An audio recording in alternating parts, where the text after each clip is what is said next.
Hello বন্ধুরা, তোমরা সবাই কেমন আছো? আজ আমি একটি সন্ধ্যার নাস্তা বানাবো, সেটা হলো চিকেন ডোনাট। এর জন্য আমি নিয়েছি 2টি সিদ্ধ আলু, 1 কাপ পরিমাণ বোনলেস চিকেন,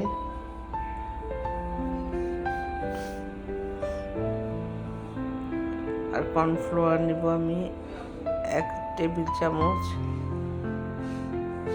কালো গোলমরিচের গুঁড়ো দেব আধা চা চামচ পরিমাণ, একটু বেশি দিলেও সমস্যা নাই। টমেটো সস দেব, আর এরপর দেব সয়া সস,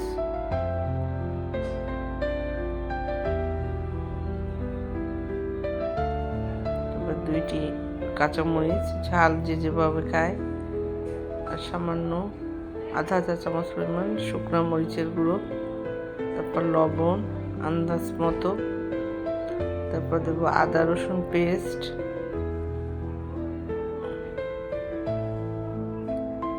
এরপর আমরা এতে দেবো তেল 1 টেবিল চামচ পরিমাণ,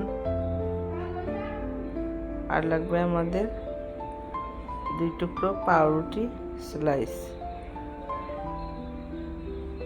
এই সবগুলো দিয়ে আমরা ব্লেন্ডারে সুন্দরভাবে ব্লেন্ড করে নেব। তারপর এরকম একটা টেক্সচার হবে। তারপর এই যে আমরা চিকেনের যে পেস্ট বানালাম, এটাকে আমরা ডোনাট শেপ দেব। এটা হাত দিয়েও করা যায় অথবা ডোনাট কাটার দিয়েও করা যায়। এভাবে আমরা ডোনাট শেপ দেব সবগুলো ডোনাট বানানোর পর। আমরা সাবধানে এটা বানাবো। তারপর নেব আমরা ময়দার মধ্যে আবার আধা চা চামচ পরিমাণ মরিচের গুঁড়ো, একটু ভালোভাবে মিশিয়ে নেব। এরপরে ডোনাটগুলো ময়দায় ভালোভাবে ডিপ করে নিব। সাবধানতার সাথে কাজটা করতে হবে।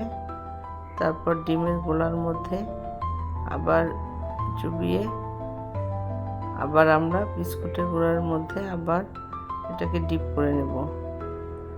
তারপর আমরা একটি ফ্রাই প্যানে অল্প অল্প করে এবং মাঝারি আঁচে, তেল খুব বেশি গরমও হবে না, ব্রাউন করে ভেজে নেব। এবং সাবধানতার সাথে করতে হবে, ভিতরে যেন কাঁচা না থাকে, যেহেতু আমরা এখানে মাংসটা ব্যবহার করেছি সেটা কিন্তু কাঁচা ছিল, তাই আস্তে আস্তে করে ভাজতে হবে। এবং ভাজার পর এটা অনেক বেশি আরও আকর্ষণীয় হয় এবং খেতে অনেক মজা। বাচ্চাদের দিলে এরা চেটেপুটে খেয়ে নেবে। আপনার বাচ্চাকে আর চিকেন খাওয়ানো নিয়ে কোনো টেনশন করতে হবে না। আমরা এভাবে সন্ধ্যায় চিকেন ডোনাট বানাতে পারি।